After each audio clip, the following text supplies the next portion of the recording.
you can find a natural ruby on your own if you're just living near a river. Supply of real diamonds is basically it's quite manufactured. So the people tend to go for something which is compact and cheaper. You can find a ruby that is 2,000 rupees per carat. Yeah. You can also find a ruby that is 20 lakh rupees per carat. Okay. People want something that can replace them at a cheaper cost.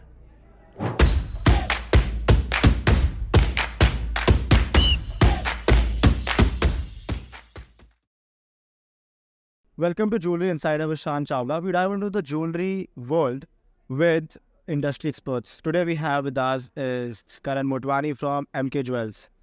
So Karan, give us an introduction about yourself and your brand. Well, first of all, thank you for introducing me and inviting me to this podcast.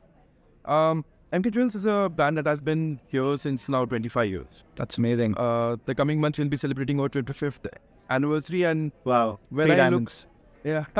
when I look back at it, it is basically it is an entire journey. Okay. Started from a small shop at CG Road. Okay. Now, 25 years later, we have like 3 stores in Bombay, 2 in Ahmedabad. We are planning on getting more stores out, either Hyderabad, Dubai. Okay.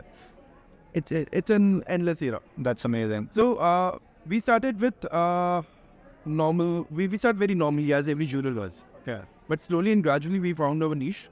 We started with fancy jewelry, and then real diamonds, gold, and CZ. That is where I think we found the most success. But now I think we deal basically in everything, be it antique jewelry, bridal jewelry, heritage or legacy. Okay. I can say that we are one-stop solution to all. That's So that's MK Jewels for you. If you want something really different, but also you want something that is unique to you, you can MK drop by Jewels is- MK Jewels. Yeah. So, since we were talking about earlier, we were talking about earlier that you are into natural diamonds and as well as lab-grown diamonds. And you see there has been an increasing demand in the lab-grown diamond in very recent years. So, how would you like to set what has been the increasing popularity in the lab-grown diamonds compared to the natural diamonds and also in the soul purposes? And what do you see the future in the lab-grown diamonds in the next coming years?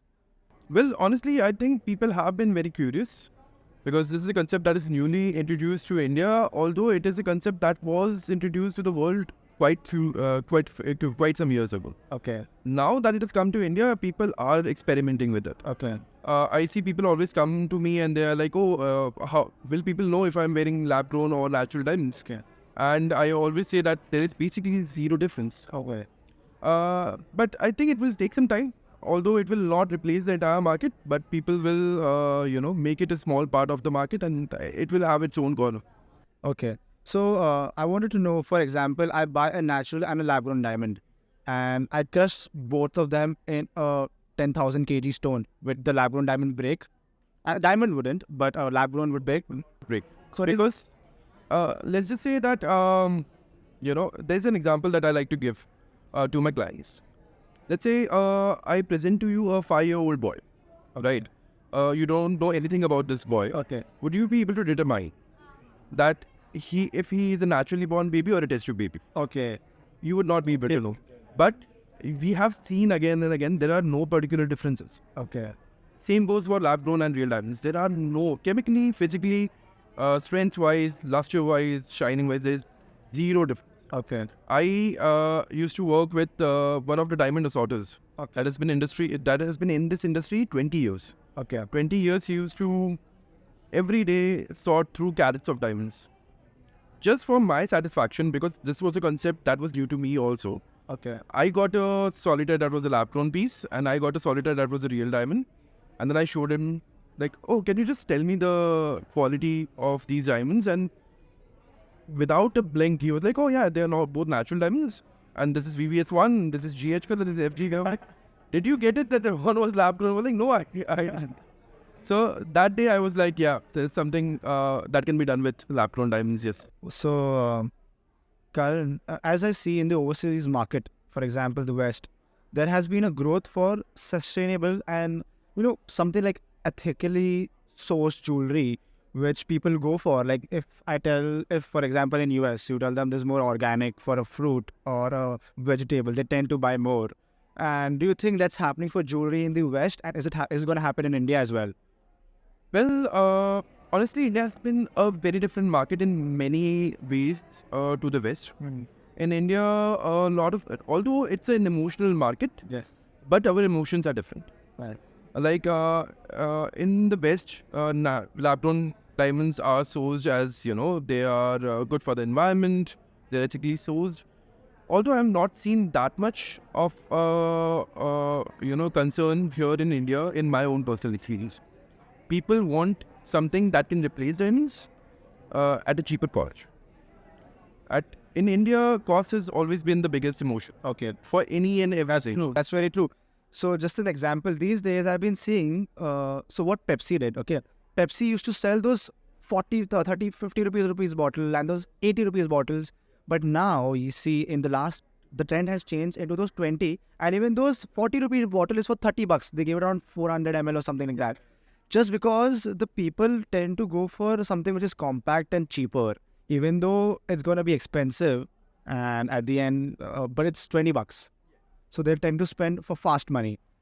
And that's something which I've been seeing with the Indian consumer. It goes for everything. It does, but the convenience also plays a part. Okay. Like, for example, if I'm coming with a particular budget, Okay. and I could either go with a CZ jewelry, or I could go with a real diamond jewelry. But the difference between the both was significant, very, very, very significant. Okay. So now the lab-grown diamond has taken the middle part. Okay. It is, costlier than, of course, CZ jewelry, but it is way cheaper than real diamond jewelry. So that also a convenience factor along with the cost factor.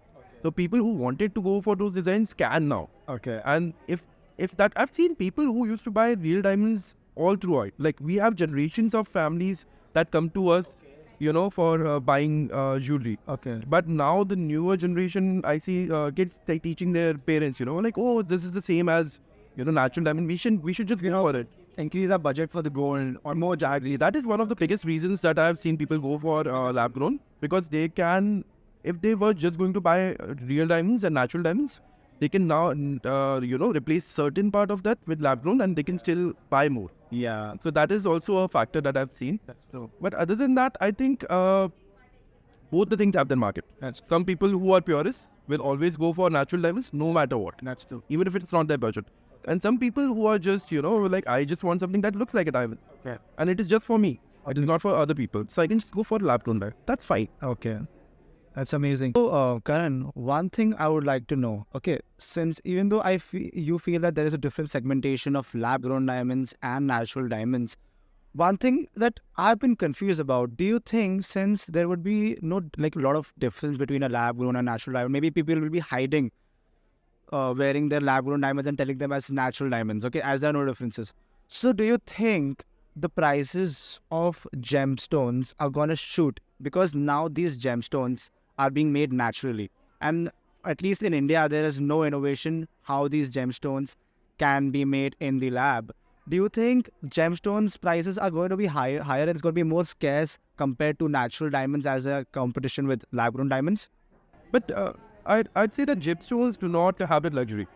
Honestly, gemstones are a category that has all the range available to it. You can find a ruby that is 2,000 rupees per carat. Yeah. You can also find a ruby that is 20 lakh rupees per carat. Okay. Because they are quite easily available in nature.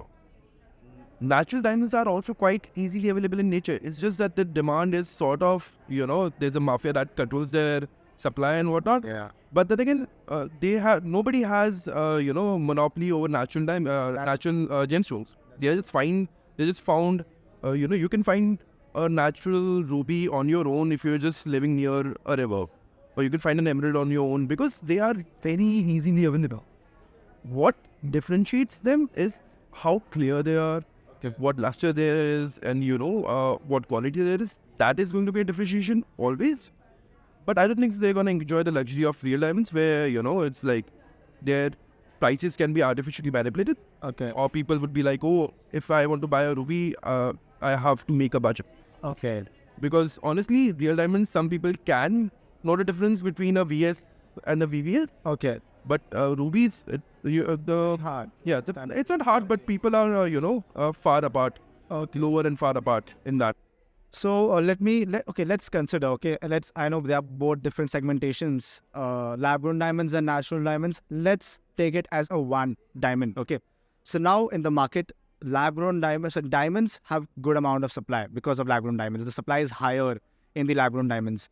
Now, gemstones. These are not being made. Okay, these are not being made in the lab. Do you think the gemstones would be more scarce and expensive because the supply is low of these gemstones? So the prices are going to, comparatively, they're going to be more in demand in the next 20 years, let's see, or 30 years. There's no competition in the next 10 years. There's 30 years.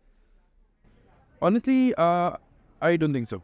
Because, these gemstones are available in nature quite abundantly. Okay. And As people, as much as real diamonds, yes, Okay. of course.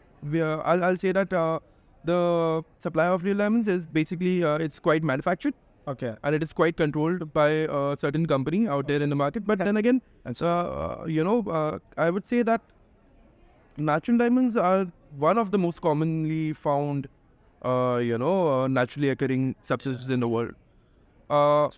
When we talk about gemstones, let's talk about ruby. Ruby is a ruby or emerald or sapphire. These things are available in all the ranges there are. Okay. You can find these stones for 2,000 rupees per carat, up to 20 lakh rupees per carat. So a person who wants to go for a ruby, they're not gonna say that, oh, I want this particular ruby.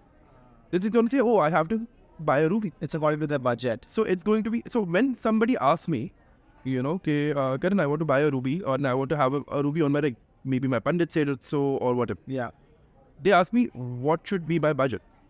I'm like, you should not ask me. You tell me your budget and I'll get a gemstone that fits your budget because it is available. Perfect.